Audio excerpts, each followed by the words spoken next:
예, 구속사의 뿌리 아브라함 언약과 할례. 아브라함 언약 하면은 할례를 포함합니다. 크게는 아브라함 언약 하면은 할례를 포함하고 좁은 의미에서는 아브라함과 맺은 그 언약만을 아브라함 언약이라고 합니다. 넓게는 아브라함 언약은 아브라함에게 주신 하나님의 언약, 할례는 그 언약을 수락하는 수락의 언약이라고 그랬어요. 그래서 구속사라고 하는 것은 한 나무와 같아요. 한 나무가 씨가 심어지고 뿌리가 나고 줄기가 올라오고 가지가 나오고 그 가지에서 꽃이 피고 마지막에 열매를 맺는 것과 같은 그런 과정이 바로 구속사의 과정입니다. 그럼 먼저 구속사의 가장 중요한 것은 씨가 심어지는 거예요. 씨라는 건 무슨 씨가 심어지는 거냐? 하나님의 언약은 본질상 우리를 하나님의 백성 삼아서 하나님의 왕국을 이루는 것이 하나님의 언약입니다. 그러므로 씨가 심어진다고 하는 것은 인간에게 하나님의 약속이 주어져서 하나님의 백성 삼아서 하나님의 원하는 왕국이 이루어진다고 하는 씨와 땅과 하나님의 왕국의 이 약속이 바로 씨입니다. 그 구속사의 가장 근본이 되는 그 씨는 인간과 맺은 언약, 그 언약의 씨는 창세기 2장 17절 먹지 말라. 그 하나 안에 먹지 말라 안에 전 성경이 다 있고 새하늘과 새 땅까지 먹지 말라 안에 다 있어요. 그것까지 여기서 다시 복습할 수는 없어요. 먹지 말라가 뭔지. 그러면 간단하게 하자. 먹지 말라가 뭐예요? 먹지 말라가 뭐예요? 세 마디로 뭐야? 주권 언약 거룩. 주권 언약 거룩. 그것이 새하늘과 새 땅까지 계속되는 건 영원한 언약이야. 하나님의 주권선언, 주권 언약 거룩. 이것이 전 구속사의 씨입니다. 씨. 이것이 씨가 심어진 거예요. 거기서. 그 씨에 대한 보다 확실한 약속이 바로 먹지 말라를 조금 발전시킨 원시복음 3장 15절. 그것이 구속사가 조금 씨가 이제 싹을 틀라 하는 거야. 응? 씨가 싹을 틀라 하는 것이 바로 3장 15절 원시복음입니다. 점진적으로 발전되는 거예요. 그러면은 바로 이 먹지 말라는 뭐냐? 먹지 말라는 이 약속은 뭐냐? 모든 고대 언약은 무슨 언약이라고? 저주 언약. 그럼 뭐가 저주 언약이요? 응? 정령 죽으리라. 네. 모든 고대 언약은 저주 언약이야. 왜? 먹는 날에는 정령 죽으리라. 저주 언약이야. 먹으면 죽는다. 저주를 걸고 하는 언약이야. 이 저주의 의미를 모르고서는 성경을 구속사를 하나도 알 수 없고 예수 십자가 백날 찌부렁거리고 떠들어도 아무것도 모르는 거야. 빈 껍데기밖에 몰라. 뭔 소리인지 알겠어? 전 구속사의 핵심은 저주야. 십자가의 핵심은 저주야. 왜? 죄의 삭은 사망이라. 먹는 날은 정령 죽으리라. 오늘날 교회가 이 저주를 전혀 말하지 않고 있어. 지금까지 너희들 신앙생활 몇십 년 하면서 저주라는 이 얘기를 들어볼 수 있으면 손 들어봐야 돼. 어느 목사가 저주 얘기를 하느냐. 그게 다 가짜래요. 저주가 없으면 예수도 없고 성경도 없고 하나님도 없고 구원도 없고 아무것도 없어. 저주에서 나오는 거야. 정령 죽으리라. 이해가 됐어? 먹는 날에 정령 죽으리라. 그게 저주 언약이라는 거야. 저주 언약이라는 거는 언약을 어기면 이렇게 저주받는다. 그게 저주 언약이야. 그건 뭐 이해하고 말고 할 거 없어. 저주의 형태가 다 다른 것뿐이야. 저도 얘기했잖아. 전통 혼례, 팔짱 끼고 술잔 서로 오구채 나눠 먹는 거, 그거는 행복을 마시는 게 아니고 저주를 마시는 거야. 나중에 나오겠지만은 고대 언약에는 여러 가지 형태의 언약이 있어요. 어떤 형태든 다 저주를 걸고 하는 언약이야. 언약을 어기면 이렇게 된다는 거야. 다 저주받는다는 거야. 그래서 고대 언약은 전부 다 저주 언약이다. 그럼 노아의 언약은 왜 저주 언약이야? 노아의 평화의 언약인데 평화의 언약이 왜 저주 언약이야? 조조 하나님의 자기 조주. 조주 언약이 아니면은 그건 언약이 아니야. 하나님의 언약이 아니야. 왜 조주? 누가 조주받아? 하나님의 자기 조주. 조주를 거는 언약이야. 인간이 죄를 지면 내가 이렇게 죽겠다. 하나님의 조주를 걸고 한 언약이야. 또 노아의 언약의 발전 형태인 아브라함 언약 지난번에 한 거 쪼개는 언약. 쪼개는 언약 왜 조주 언약이야? 응? 하나님 자신이 쪼개지. 언약을 어기면 이렇게 쪼개진다는 조주야. 끔찍스러운 쪼개지네. 누가 쪼개져? 하나님. 왜? 노아의 언약. 노아 언약 때문에. 하나님은 자기 조주를 건 노아의 언약 때문에. 할례도 조주 언약이야. 왜? 피 잘려나가는 건 영혼은 사망을 말하는 거야. 하나님의 언약에서 잘려나가고 하나님으로부터 잘려나가는 건 그건 곧 죽음을 의미하기 때문에 잘려나가는 것도 조주 언약이야. 율법도 조주 언약이야. 바울이 그렇게 말하는 건 바로 이거야. 율법은 조주 언약이야. 어기면 죽어. 안식을 범하면 돌로 쳐 죽여. 가늠하면 돌로 쳐 죽여. 율법은 죽이는 조주의 법이야. 이해가 되겠어요? 그것 때문에 짐승을 쪼개서 죽이는 거야. 자꾸. 조주 언약이기 때문에. 짐승을 쪼개 죽이는 짐승의 제자는 바로 조주 언약을 그대로 보여주는 거야. 죄값은 이렇게 쪼개져 죽어야 된다는 거야. 끔찍스러운 거야. 이 기나긴 구약의 과정을 통해서 바로 하나님의 조주의 이 언약이 어떻게 이어져 내려오느냐. 그걸 모르면은 구속사를 아무것도 알 수가 없어.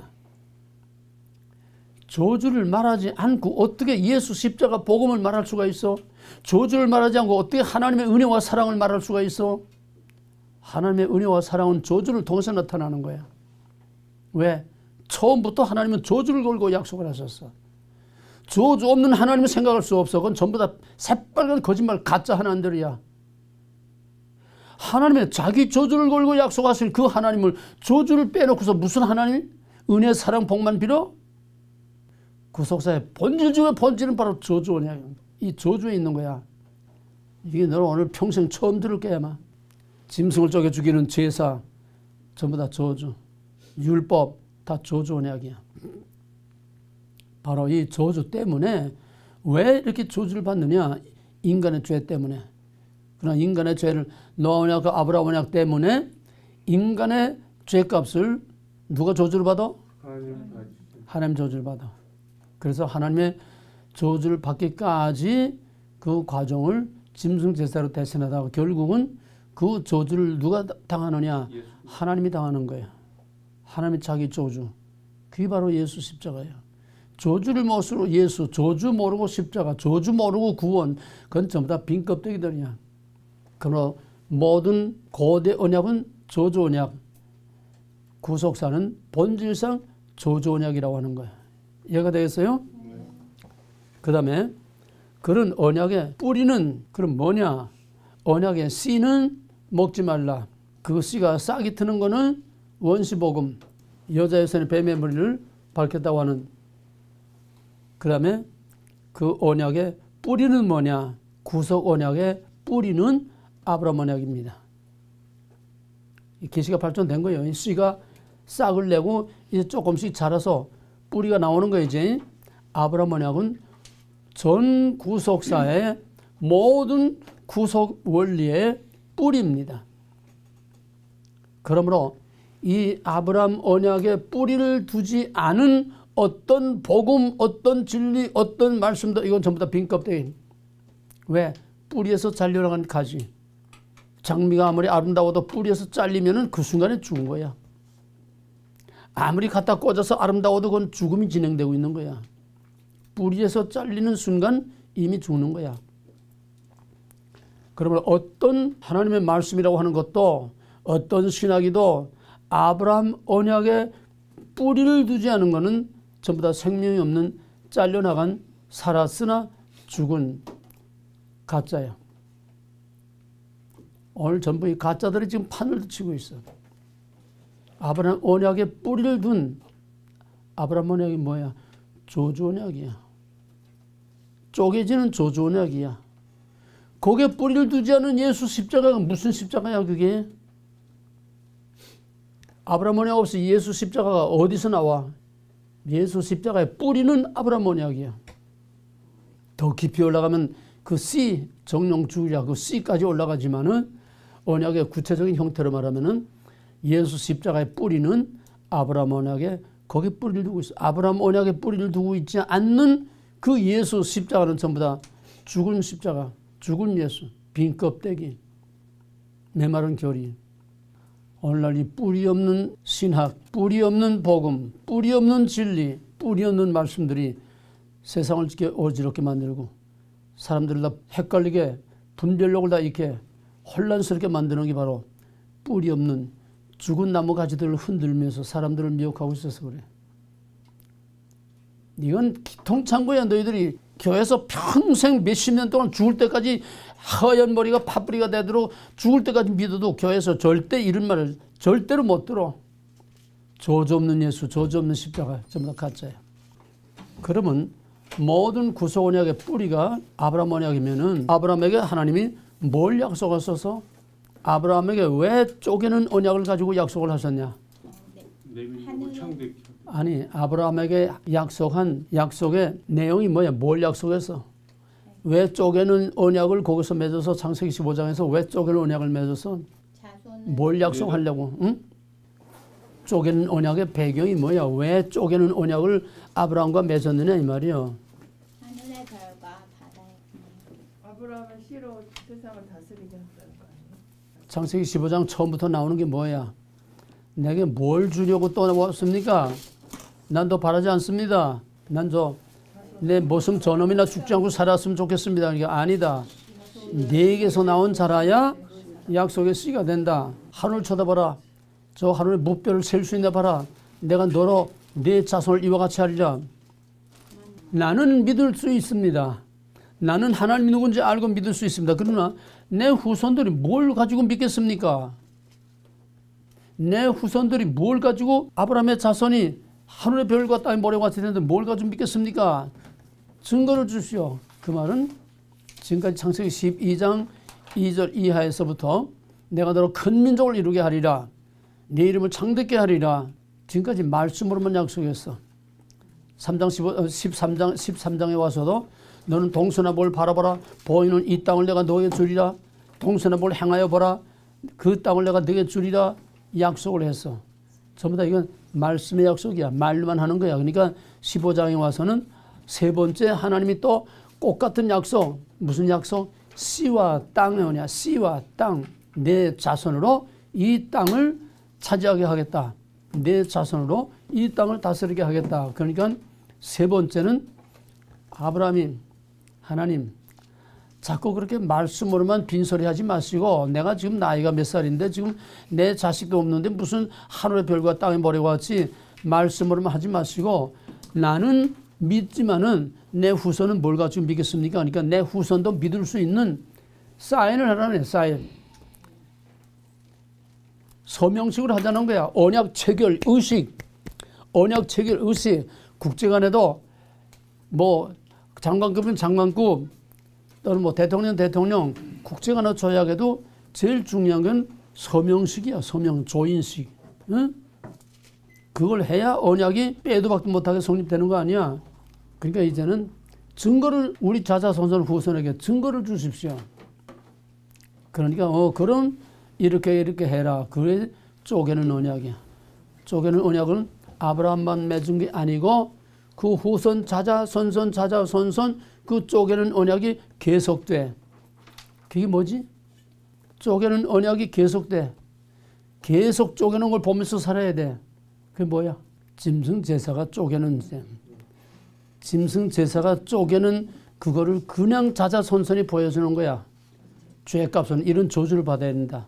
이런 저주를 받아야 된다. 내가 받는 저주 대신 이 짐승이 받는 거다. 하나님 받을 것을 지금 임시로 짐승을 쪼개는 거야. 아브라함 언약은 영원한 언약이야.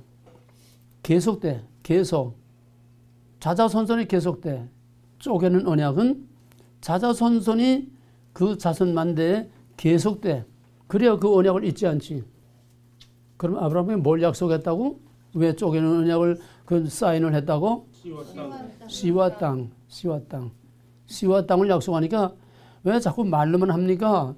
뭘 가지고 후손들에게 이걸 보이겠습니까? 증거를 달라. 조명식을 하자. 그러니까 씨와 땅을 약속한 거야. 씨와 땅. 응?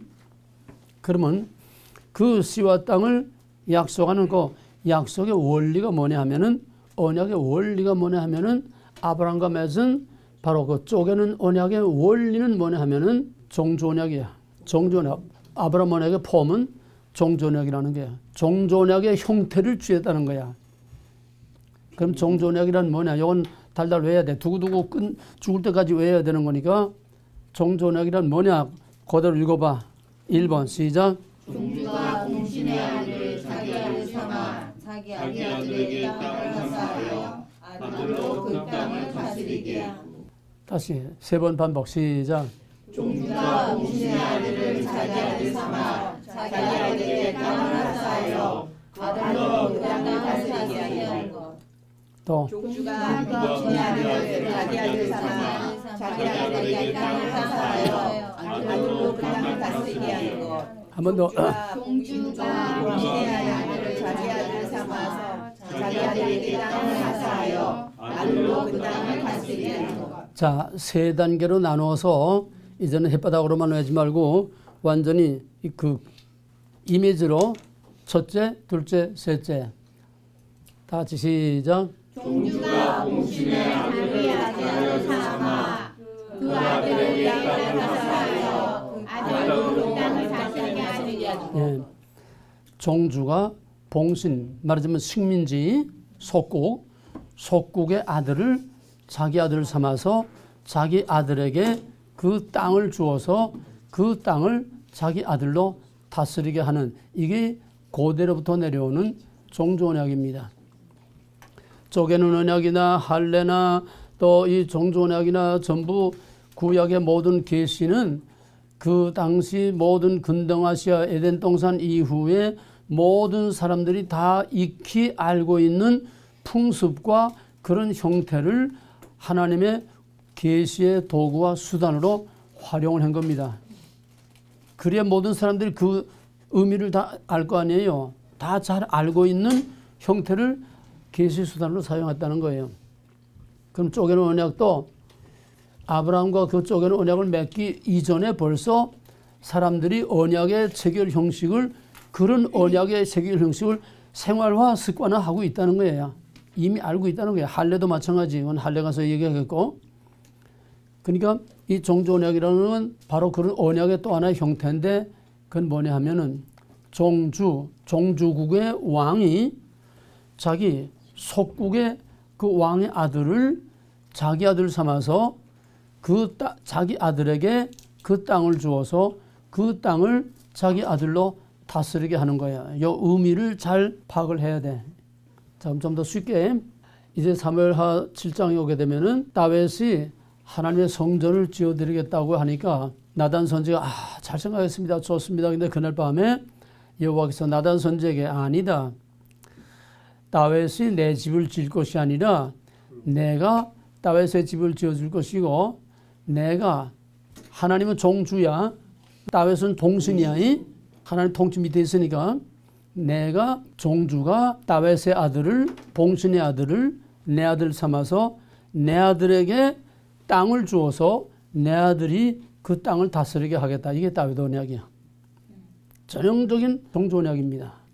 그래서 이걸 달달달달 완전히 자기 것으로 이해하고 소화를 해야 돼. 다윗 언약이 뭐라고? 그러면 다윗 언약이 어떻게 돼야 돼? 종주 언약 그대로 적용시키면은 하나님이 다윗의 아들을 하나님의 아들 삼아서 하나님의 아들에게 땅을 주어서 그 아들이 그 땅을 다스리게 하겠다. 이게 종주 언약이야. 확실히 정리됐어? 네. 그러면 그걸 그대로 옮겨놓게 되면은 다윗의 아들은 누구지? 솔로몬. 솔로몬이 하나님의 집을, 하나님의 왕국을, 하나님의 성전을 지어드리고 하나님이 솔로몬에게 그 땅을 주어서 그 땅을 다스리게 한다는 얘기야. 이건 형태야. 그 다음에 이걸 그대로 이제 옮겨오는 거야.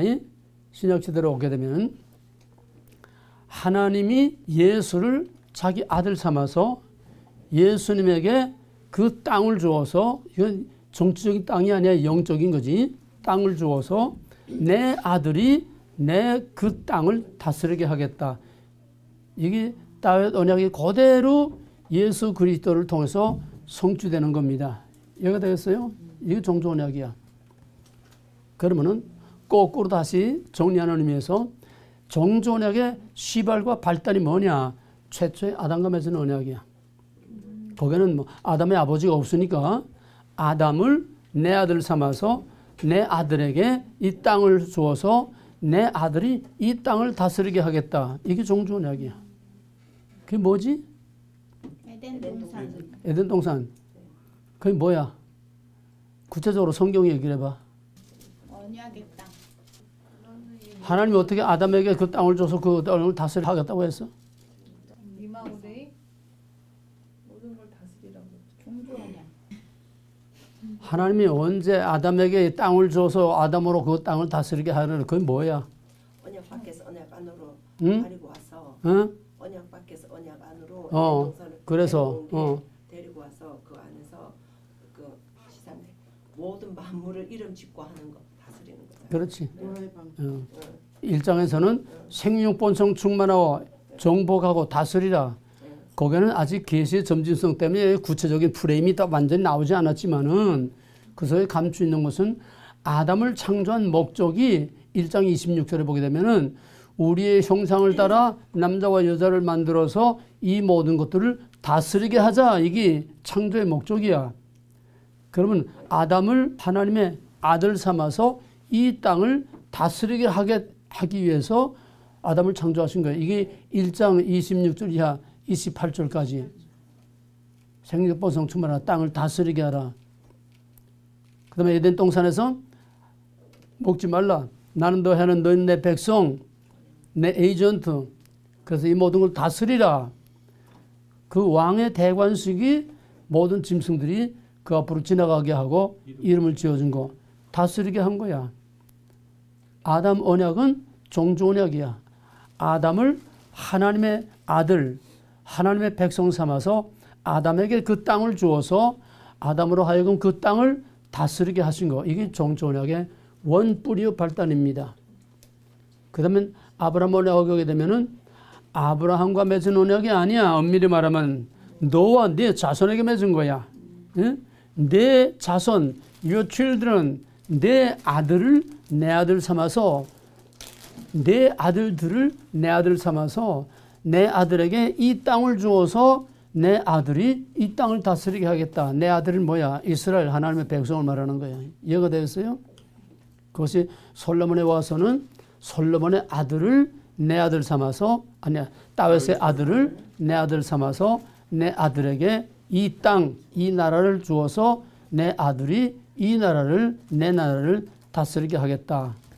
그것은 장차 하나님의 아들이 하나님의 아들에게 이 모든 것을 주어서 하나님의 아들로 이 모든 것을 다스리게 하겠다 하는 예수 그리스도로 이 땅을 다스리게 하는 메시아의 왕국을 내다보게 하는 하나의 그림자로서 똑같은 정조 언약의 틀을 가지고 있는 것이다. 이해가 됐어요? 네. 그럼 시편 2편 한번 펴봐요. 뭐 일일이 다 찾아보진 못해도 아담 언약, 아브라함 언약, 다윗 언약 다 얘기된 거 다 이해하니까 그것이 이제 예수 그리스도에게서 어떻게 하나님이 예수 그리스도에게 그 땅을 줘서 다스리게 하느냐. 시편 2편 7절 이하 쭉 보세요.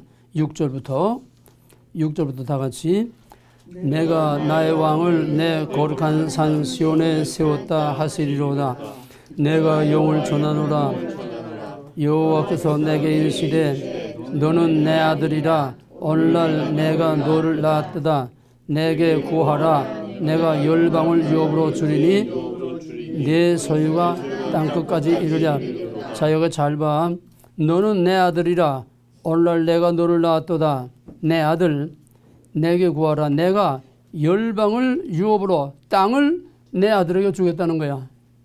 이해가 됐어요?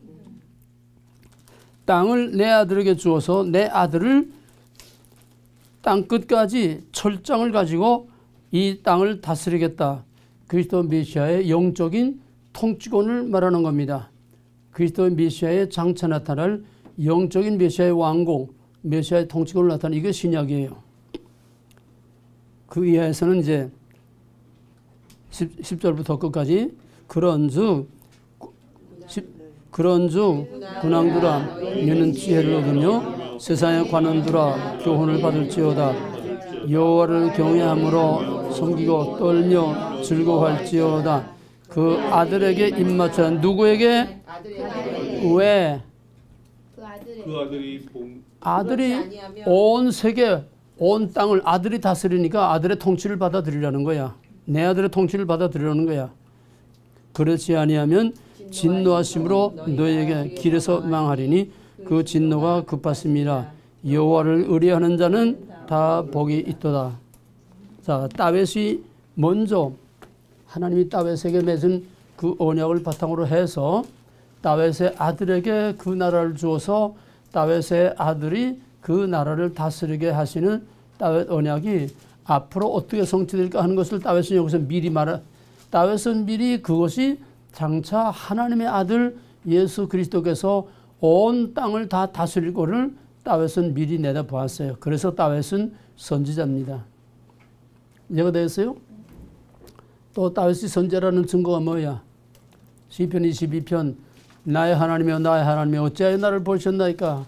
바로 시편 22편을 통해서 예수 그리스도의 십자가의 고난과 부활의 영광스러운 승리를 자기의 생애를 배경으로 해서 메시아의 고난과 승리를 미리 얘기한 다윗은 선지자였습니다. 그래서 아브라함과 맺은 언약, 내 자녀들에게 내 후손들에게 이 땅을 주어서 내 후손들이 이 땅을 다스리게 하겠다. 그것이 바로 예수 그리스도 아브라함과 다윗의 자손 예수 그리스도로 온 세계 땅을 다스리게 하겠다. 기왕말 나온 김에 마태복음 1장 1절 다 같이 아브라함과 다윗의 자손 예수 그리스도의 예, 너무 비약해서 말하지만 그래도 뭐 10번 들어도 기억 못할 거니까 미리 앞전에 가서 마태복음 1장 1절이 왜 Who Jesus, 구약은 Who God is, 신약은 삼일체가 다 드러났으니까 Who Jesus is. 그럼 예수는 누구요? 하나님의 아들이야. 또 예수는 다윗의 아들, 다윗의 자손이 없잖아. 다윗의 자손. 또 예수는 누구의 자손? 아브라함의 자손이야. 그러니까 Who Jesus is. 마태가 그것까지 생각하지 않고 생각했는지 안 했는지 몰라도 마태는 마태복음을 유대인들을 대상으로 기록했기 때문에 유대인의 왕으로 소개하기 위해서 혈통적인 왕의 족보만 얘기했지만은 그 속에는 하나님이 깊은 계시의 연속성으로 인해서 깊은 이 진리를 그 속에 감춰두신 거야. 이것도 어느 주석에도 안 나와. Who Jesus is. 예수는 누구냐? 아브라함과 다윗의 자손. 아브라함과 다윗의 자손은 혈통을 말하는 게 마태는 혈통만 말하고 더 이상 말 안 했지만은 하나님의 깊은 경륜과 계시가 구석에 다 포함되어 있는 거지. 빈 껍데기 왕의 혈통만 말하자고 하는 게 아니에요. 그러면 Who Jesus is. 예수는 아브라함의 자손이다. 아브라함의 자손이 무슨 의미가 있어? 아브라함의 자손이 무슨 의미가 있어? 지금 우리는 뭐 하고 있어? 종교죠. 그러면 아브라함의 자손이면 누구요? 하나님 아들. 아브라함의 자손을 하나님의 아들 삼아서 하나님의 아들에게 이 땅을 주어서 하나님의 아들이 이 땅을 다스리게 하겠다는 거예요. 이해가 되겠어요? 네. 아브라함의 자손이라는 거는 그냥 그저 혈통적인 자손을 말하는 게 아니라 구속사의 깊은 진리를 보면은 아브라함의 자손, 아브라함의 아들 예수를 내 아들 삼아서 내 아들에게 이 모든 세계를 이 땅을 주어서 내 아들이 이 땅을 다스리게 할 아브라함 언약의 성취로 오시니까 바로 예수라는 거예요. 이해가 되겠어요? 두 번째로는 아브라함 언약을 어떻게 이루느냐? 아브라함은 쪼개는 언약을 했어. 아브라함 언약은 쪼개는 언약이야. 형태로 말하면은. 그러면 아브라함의 자손이란 뭐냐? 아브라함의 쪼개는 언약을 성취하러 오신 거야. 예수는 아브라함 언약의 성취로서 쪼개지기 위해서 왔다는 거야. 아브라함 언약에서 쪼개지는 건 누가 쪼개지는 거? 하나님. 그 근원은 뭐? 저주. 노아의 하나님 자기 저주. 그럼 예수는 누구냐? 아브라함의 자손, 아브라함의 언약을 성취하러 온 거다. 아브라함의 자손으로서 이 세상을 다스리게 왕으로 오신 것이요. 왕국 언약. 두 번째로는 아브라함 언약의 성취로서 쪼개지러 오신 것이다. 하나님이 자기 저주를 받고 쪼개지러 오신 것이다. 구속의 언약. 예수는 왕국 언약과 구속의 언약, 하나님의 통치와 또 쪼개지는 하나님의 자기 저주로 우리를 구원하기 위한, 이거는 어떤 신학, 어떤 주석, 어떤 책에도 절대 나온 게 없어. 왜? 그들은 다 혈통 껍데기밖에 보지 못하니까. 문자와 혈통 껍데기 보지 못하니까 어디에도 이런 건 안 나와.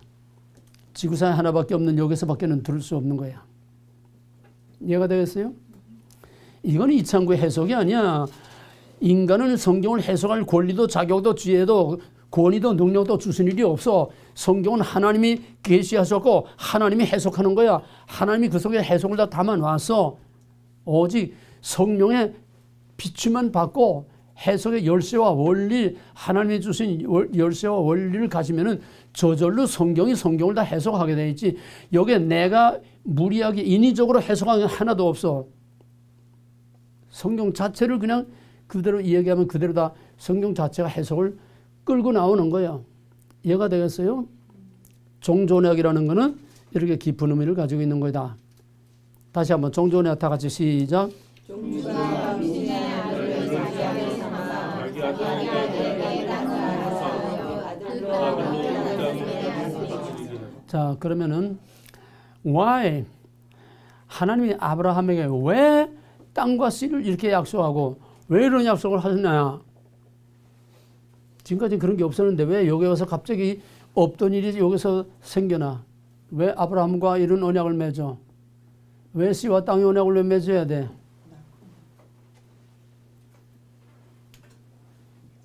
지난번에 그 숙제에다 했던 거야. 선택하셨어. 예정하고 예정 선택하셨어. 낳고 예정. 낳고해서 원역사와 아브라함 이후의 구속사가 다른 게 뭐라고? 낳고에서 선택.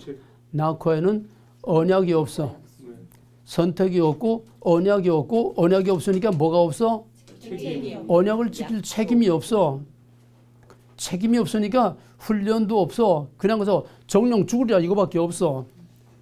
이런 율법 시대에서 죽이는 율법 시대에서 인간이 죽음의 저주를 받는 저주의 율법의 시대에서 창세기 12장부터 아브라함 시대로 오면서부터 하나님이 자기 저주를 짊어지고 우리 인간에게는 노아에게 약속한 대로 평화를 선언하는 복음의 시대가 창세기 12장부터 열리기 때문에 이제는 인간이 저주받는 게 아니라 하나님이 저주받고 인간에게는 평화의 언약에 따라서 화평을 선언하는 것이 바로 평화의 언약이요. 그거를 의식적으로 체결한 것이 바로 아브라함의 쪼개는 언약이다. 그래서 창세기 12장부터는 낙호가 아니고 선택된 자에게는 자동적으로 약속이 주어져. 아브라함을 갈대로서 떠나라. 선택이야. 콜링. 선택이야. 그러면은 내가 내게 이렇게 하겠다. 12장 1절은 명령이야. 선택. 콜링. 2절은 약속이야. 뭘 약속했다고? 첫째. 2절에서 세 가지 약속했다고 그래서 씨와 땅. 응? 씨 땅. 12장 2절에 무슨 씨와 땅이 있어? 12장 2절에서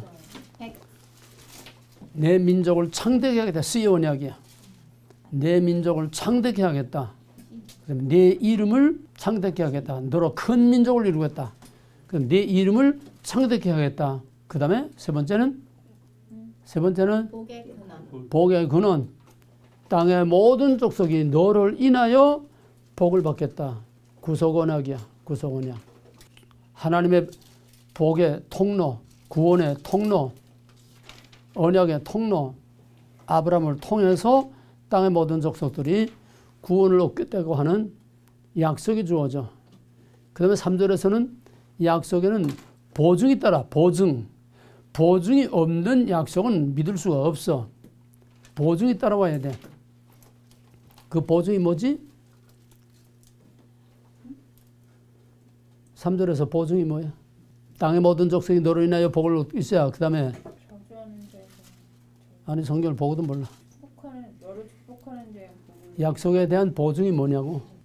성경을 너를 봐야지. 저주하는 자는 저주하고 복을 너를 축복하는 축복하는 자는 자에게 복을 축복하고. 주고 저주하는 너를 축복하는 자에게 내가 복을 주고. 축복. 너를 위해서 복을 비는 자에게 내가 복을 주고. 이 축복이야. 또 너를 저주하는 자를 내가 저주하겠다. 하나님의 선택과 약속을 받은 자는 하나님이 보증을 해. 책임을 줘. 이 전 성경에 일관하는 약속에 따르는 보증이야. 하나님의 백성에 따르는 보증이야. 이건 신약까지 쫙 걸려 있어. 하나님 백성에게는 하나님이 책임지고 보증을 해서 내게서 빼앗을 자가 없더라. 그래서 아브라함 언약에서는 선택, 약속, 보증이 따르고 그 약속에 따르는 책임이 따라. 그 책임 때문에 훈련이 따라. 책임 때문에 징계와 매를 맞고 책임 때문에 성화의 훈련을 하게 되는 겁니다. 그러니까 원역사와 아브라함 언약 이후에는 바로 아브라함과 그 언약을 맺는 이유는 바로 선택과 약속과 책임 때문이다. 그래서 하나님과 책임 있는 관계가 돼야 돼, 이제. 그냥 낳고는 그냥 그저 자연적으로 낳기만 해서 그저 먹고 자고 싸고 그것만 가지고 되는 게 아니야. 하나님의 예정과 선택과 약속과 거기에 따르는 책임 있는 존재로서 책임 있는 하나님과의 관계를 유지해야 된다. 이게 사실은 율법이야. 그 다음에 그러면 언제 내 자손들로 하늘의 별과 땅의 모래와 같이 돼서 이 땅을 주어서 이 땅을 내 자손들이 다스리게 하겠다. 언제? 거기에는 하나님의 모든 구속사를 이루어가는 데는 과정. 지금이 아니야. 지금 내게 주는 게 아니야. 지금 내게 부동산 주는 게 아니야. 아직 아니야. 과정이 필요해. 왜? 내 자손들이 창대하게 될 시간이, 과정이 필요해. 그래서 내 자손들이 이방에 계기되었다가 4대 만에 돌아오겠다. 그러면 아브라함에게 무슨 언약이라고? 저주. 쪽이요. 씨와 땅의 틀이 뭐라고? 프레임이 뭐라고? 종전이야. 아브라함의 아들들을 하나님의 아들 백성 삼아서 하나님의 백성이 그 땅을 다스리게 했다. 언제냐 이거야. 타임이 언제냐 말이야. 4대 만에가 거기 봐. 17절 봐. 15장 17절 다 같이 시작. 해가 져서 어두울 때 연기하는 구로가 보이며 햇빛이 쪽에 고기 사이로 지나가더라. 그 자손들이 이방에 계기되었다가 4대 만에 돌아오는데 그 돌아오는 때가 언제라고? 해가 져서 어두울 때. 해가 져서 어두울 때?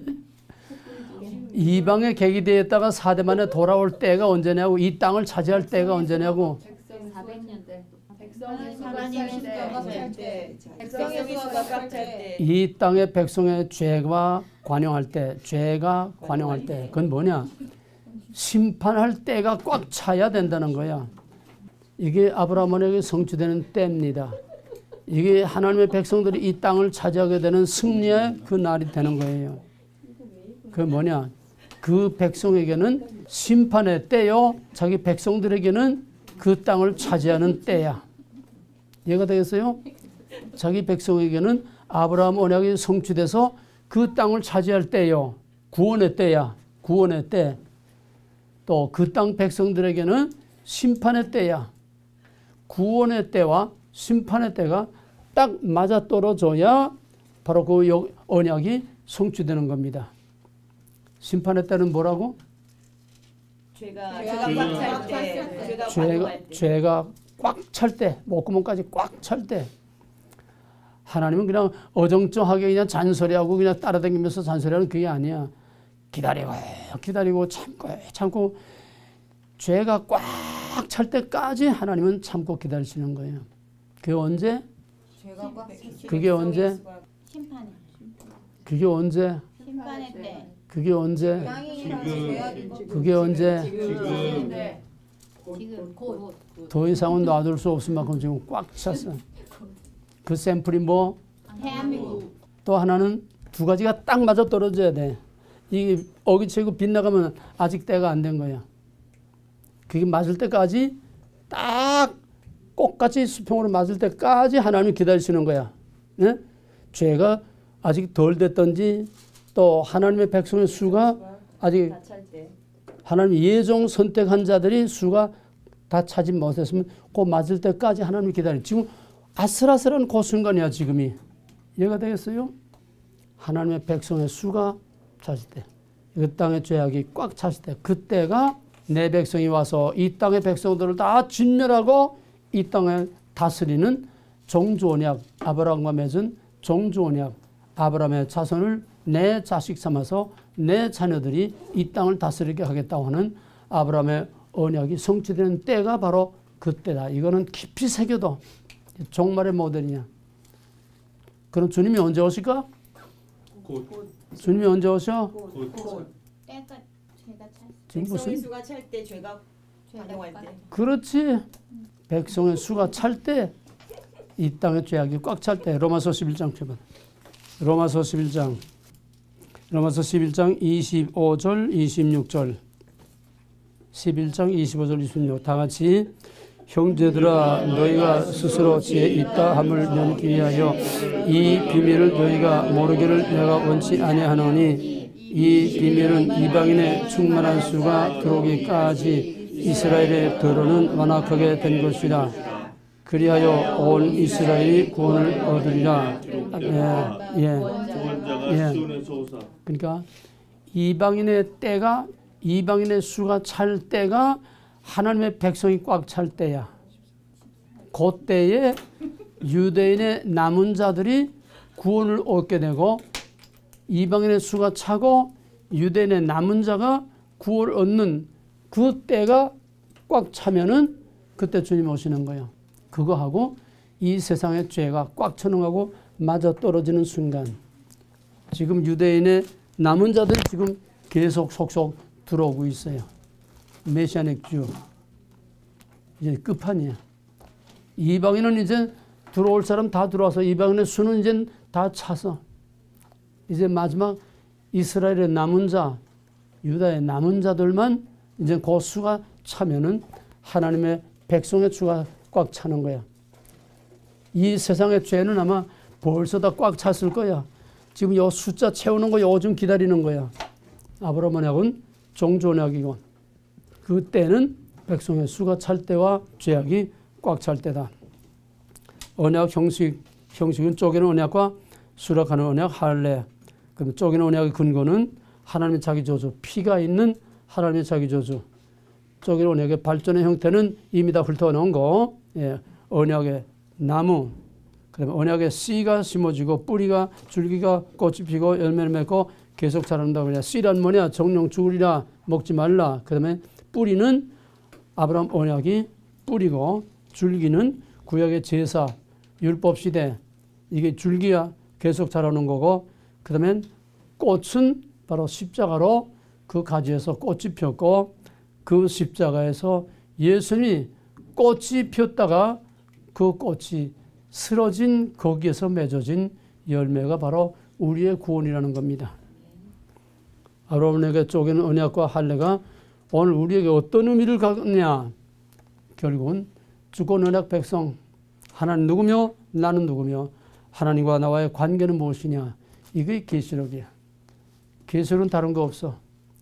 주권 언약 거룩을 끝까지 지키느냐 지키지 못하느냐, 구별, 거룩, 주권 언약 거룩, 그게 계시록이야. 자, 그러면 아브라함 언약을 대충 이렇게 정리하고 이제 남은 시간에 수락의 언약으로서 할례, 아브라함 언약의 표적으로서의 할례, 교재다 있어요. 몇 페이지야? 아브라함 언약의 표적으로서의 할례 7번. 신약에 오게 되면은 예수님께서 복음서에서 그는 나와 함께 앉으리라, 또 나와 함께 먹으리라, 이런 말들이 나와.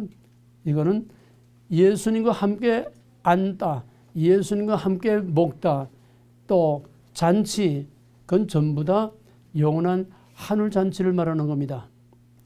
메릿, 하나님의 언약이 성취되는 걸 말하는 거예요. 자, 그러면 구체적으로 들어가서 할례란 의미가 뭐냐? 이제 시간이 없으니까 빨리빨리 나옵니다.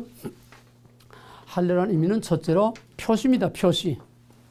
seal, 도장 찍는 거예요. 계약서에 도장 찍는 거야. 하나님은 쪼개는 언약으로서 하나님의 저주를 약속했는데 아브라함에게는 너도 이제는 표시가 있어야 되겠어. 왜?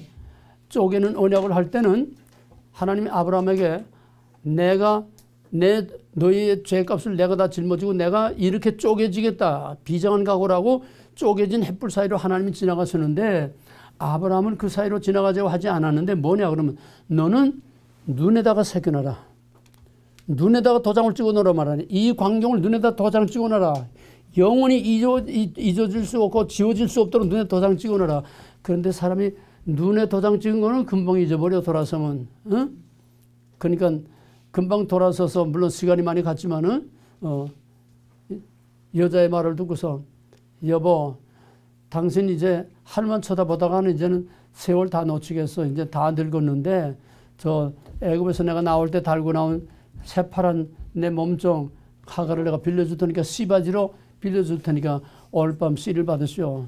할렐루야. 꼭 먹고 알 먹고 누이 조금 해보시고 일을 저지른 거야.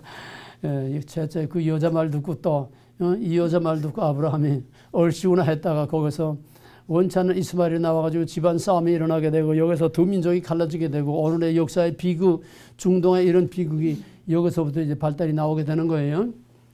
이렇게 해서 다시 아브라함이 가나안 땅에 들어갔을 때에 또 기근이 드니까 야 이제는 하늘만 쳐다보고 있다는 안 되겠다. 내 머리를 굴려야지 안 되겠다. 자기의 I'm okay. 애굽에 내려갔다가 또 위기일발에서 나왔죠. 또 똑같아. 여기서도 또 아브라함이 이제는 인간의 방법, 내 주장, 내 방법대로 이젠 하지 않으면 안 되겠다. 하나님의 약속을 했음에도 불구하고 하나님의 약속을 믿었음에도 불구하고 그 처절한 광경을 눈으로 목도했음에도 불구하고 이걸 싹 잊어먹고 또 I'm okay 머리를 든 거요. 이게 인간이야. 어쩔 수 없는 실패할 수밖에 없는 베나담의 모습을 믿음의 조상에도 별 수 없다는 거야. 그걸 보여주신 거야.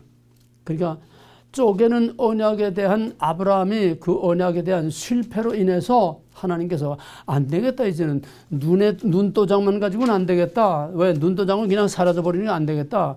내 몸에 항상 보고 기억할 수 있도록 내 살에다가 도장을 찍어야 되겠다. 이게 seal, 살에다가 영원히 지워질 수 없는 그런 도장을 찍고 잊지 못할 도장을 찍어준 것이 할례입니다. seal, 표시야. 옥회 목장의 소 궁뎅이는 옥회라고 하는 화이 딱 찍혀서 이건 지워지지 않아. 그 소가 어디로 도망갔던지 이거는 옥회 목장 소구나. 그게 바로 seal이야. 옛날에 50년대가 60년대 그때 뿔이라고 하는 유명한 TV 영화 나왔었어요. 그 쿤타키인데 아프리카에서 노예 사냥해가지고 이제 미국에 이제 팔려와가지고서 여기서 노예하다가 그 몇 대 후손이 그 도망을 갔는데 도망을 가다가 도로 잡혀왔어. 기껏 도망갔는데 또 잡혀왔어. 왜? 여기는 이놈은 암흑의 노예다 이게 찍혀 있기 때문에 이건 누가 팔아먹지 못해. 증서 없이 팔아먹지 못해. 이게 seal이야. 그러면 할례란 뭐야? You are mine. 넌 내 거다. 하나님의 것이라는 거예요. 하나님과 약속을 맺은 하나님의 것이라는 거예요. 이 도장. 이건 지워질 수가 없어. 이것은 동시에 언약의 표시입니다. 언약의 표시야. 이 단순한 그냥 도장이 아니고 단순한 하나님의 것이라는 게 아니에요. 모든 고대 언약들은 다 고대 근동아시아의 모든 사람들이 다 흔히 알고 있고 행하고 있는 그런 습관을 계시의 도구로 사용했다고 그랬어요. 할례도 마찬가지. 아브라함과 처음 할례 맺은 게 아니야. 아브라함과 할례 맺으라고 하기 전에 이미 근동아시아의 많은 여러 민족들이 할례를 행하고 있었어. 그 할례를 왜 행했느냐? 첫째는 그 부족 공동체를 확인하기 위해서야. 우리 부족이냐 아니냐 이걸 확인해. 민족 공동체야. 응? 민족 공동체. 그 부족 공동체를 확인하기 위해서 그걸 표시로 할례를 받고, 그 다음에는 정결의 차원에서 이 고대인들도 굉장히 깼어요. 정결의 차원에서. 왜냐하면 고대 사회에서는 애를 많이 낳는 거에 이게 곧 부요 재산이야. 애가 많고 자녀가 많으면 일손이 많으니까 그만큼 부요해 주는 거예요. 물론 하나님이 욥에게 복을 많이 주어서 욥이 그렇게 부자가 됐지만은 또 정상적으로 말하면 욥에게는 구남 일녀 자녀가 10이나 됐어. 그러니까 많은 짐승들을 관리할 수 있으니까 그렇게 부유하게 된 거예요. 70년대 남미의 브라질에 많은 우리 한국 사람들이 이민을 갔습니다. 이민 가서 뭐 하나 하면은 그 낯선 생땅에 가서 할 게 없어. 돈은 없고 집에서 봉제해서 미싱 돌려가지고 봉제. 그러니까 일손이 많은 가정이 빨리 자리 잡아. 일손 없는 가정은 그만큼 시간이 많이 걸리고 고생을 해야 돼. 고대 사회는 머리 숫자가 곧 부의 상징이요. 그래서 자녀를 기업이라고 그래서 기업 재산이라고 그랬어. 영적으로도 우리가 하나님의 기업이야. 하나님의 재산이야. 그런 노동력을 말하는 게 아니고. 그래서 고대 사회에서는 손이 많으면은 애를 많이 낳는 것이 곧 부요, 복이야. 그러니까 고대 근동아시아에서 이 아브라함과 할례 이걸 맺기 전에 고대 근동아시아에서도 할례들이 행해졌는데 정결의 하나는 민족 공동체, 부족 공동체를 확인하기 위해서 자기 멤버냐 아니냐 확인하기 위해서 인디안들은 무슨 표시를 해서 자기 부족을 표시하듯이 그런 표시로서 한 거고 또 하나는 정결의식에서 왜? 애를 잘 낳아야 저희 집안이 부유하게 돼. 애를 잘 낳으려면은 성기가 깨끗해야 돼.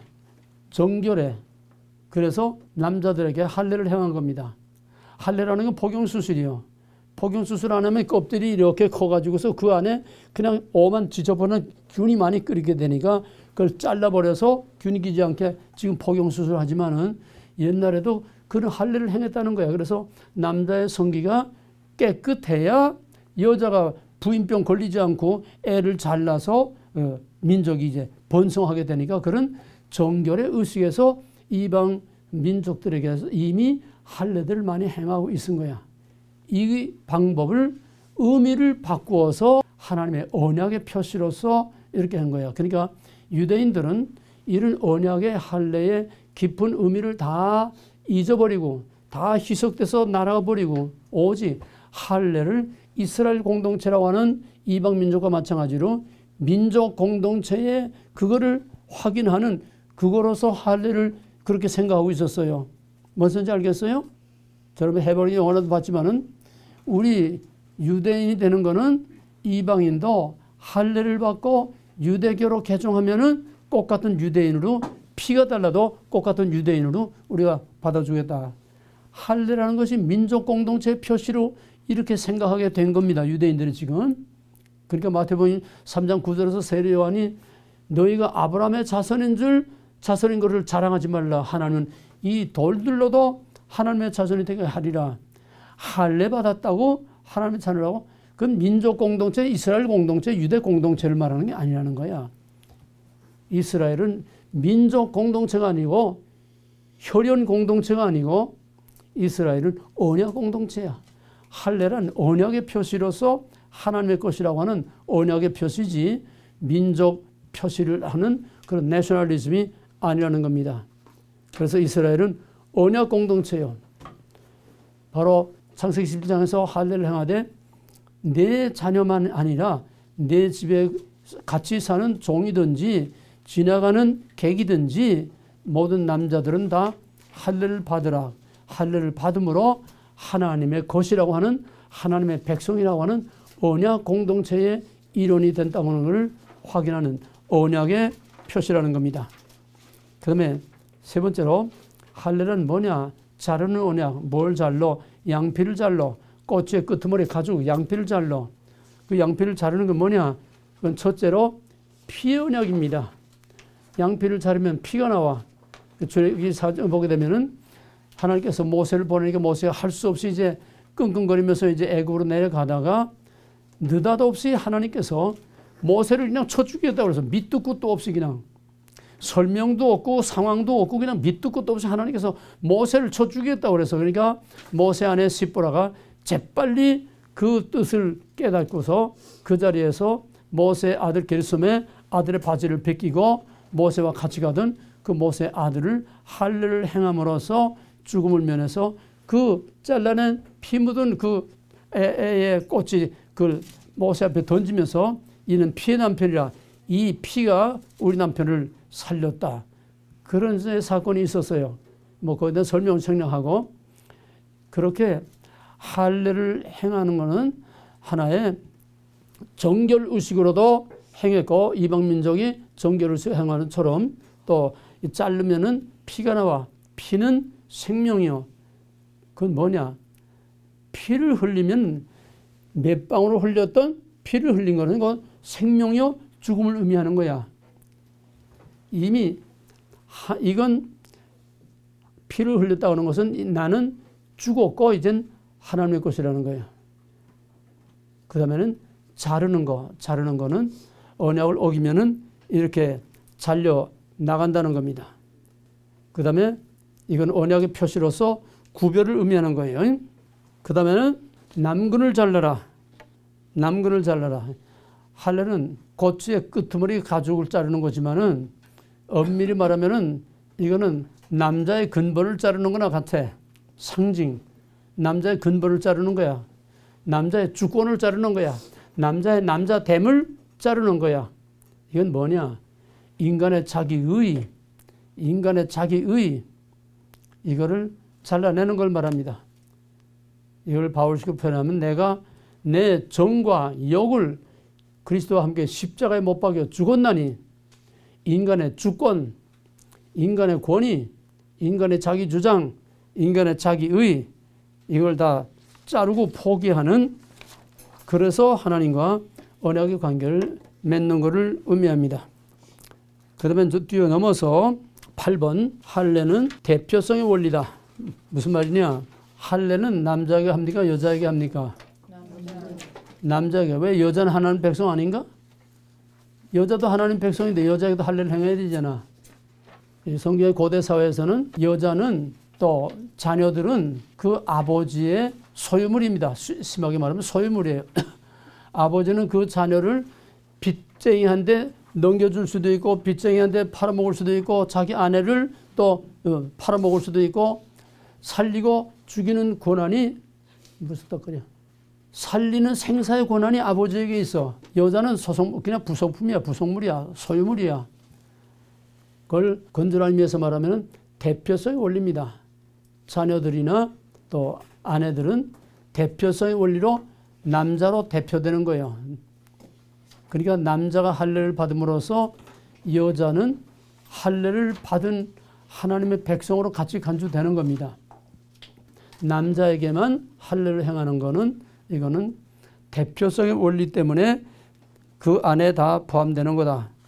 그 다음에 이 할례는 한 번 하나님의 것으로 헌신돼서 하나님의 백성으로 하나님의 것으로 잘려나감으로써 피를 흘림으로써 그 생명이 하나님의 것으로 바쳐짐으로써 이거는 취소할 수 없어.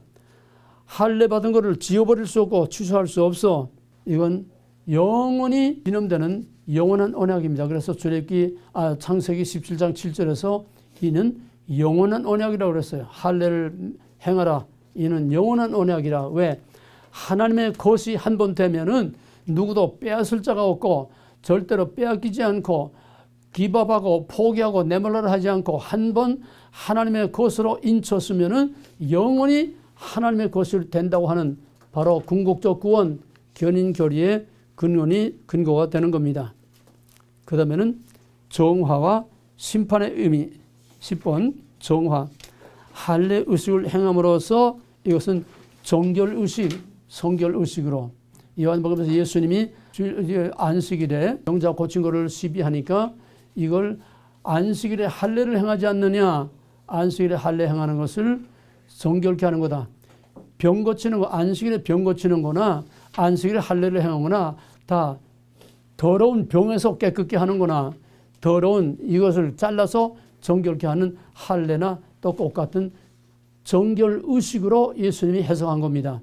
아까 말한 것처럼 이방인 민족들도 하나의 정결의 의식으로서 할례를 행한 것처럼 이것은 영적으로 더러운 것을 잘라내고 내 죄를 잘라내는 정결의 의식으로 이렇게 해석할 수가 있습니다. 또 동시에 이것은 나의 모든 못된 것을 다 잘라내는 그런 정결의식으로. 그 다음에 11번 할례와 유월절 의식과 약속의 땅. 할례와 유월절 의식과 약속의 땅. 간단히 말하면은 할례와 유월절 의식과 약속의 땅은 뗄래야 뗄 수 없는 관계에 있어요. 이것이 광야의 성막에서는 할례 받지 못한 자는 하나님의 약속된 백성이 아니기 때문에 성막의 바운더리 안에 들어갈 수가 없습니다. 성막 바운더리 안에 들어갈 수 없다는 것은 그 성막 안에서 행해지는 화목제, 제물을 함께 먹을 수가 없어요. 현대식으로 말하면 세례받지 못한 자는 성찬에 참여할 수 없다는 거나 똑같은 거예요. 할례받지 못한 자는 유월절 음식을 먹을 수가 없고 유월절 어린 양의 고기를 먹을 수가 없고 여기서 뭐라면 성찬에 참여할 수 없고 또 할례를 받지 못한 자는 하나님의 약속의 땅에 들어갈 수가 없어. 성막 안에 들어갈 수 없어. 오늘날로 말하면 할례 받지 못한 자는 새하늘과 새 땅에 들어갈 수 없어. 이거는 육체 할례를 말하는 게 아니에요. 오늘 시간이 없어서 할례와 물세례와 성령 세례는 오늘 못했습니다. 그건 다음 시간에 하겠고, 그래서 할례라는 거는 종합적으로 말하면 하나님의 백성으로 헌신돼서 나와 세상을 가고도 나는 당신의 것입니다. 이는 죽으나 사나 당신의 약속대로 당신이 약속을 지키고 죽으나 사나 당신 것입니다.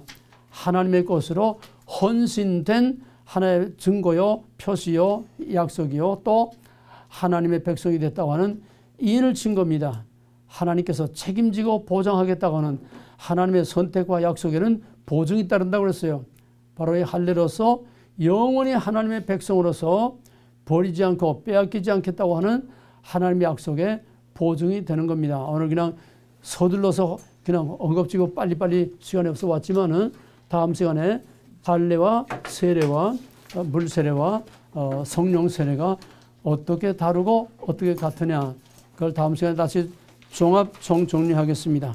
결론적으로 기독교는 언약의 종교요, 성경은 언약의 책이요, 언약을 모르고서는 아무것도 알 수 없고 언약 없는 그 무엇도 전부 다 가짜라고 하는 것. 그런 의미에서 아브라함 언약과 할례, 그 안에는 전 성경의 모든 언약 사상과 구속의 원리가 다 포함되어 있다는 거. 이거를 또 듣고 또 들어서 잘 정리하시길 바랍니다. 특히 앞에서 정리한 것과 아브라함 언약, 그 다음에 오늘 뒤에서 본 할례, 아브라함 언약과 할례, 그걸 잘 정리하시기 바랍니다.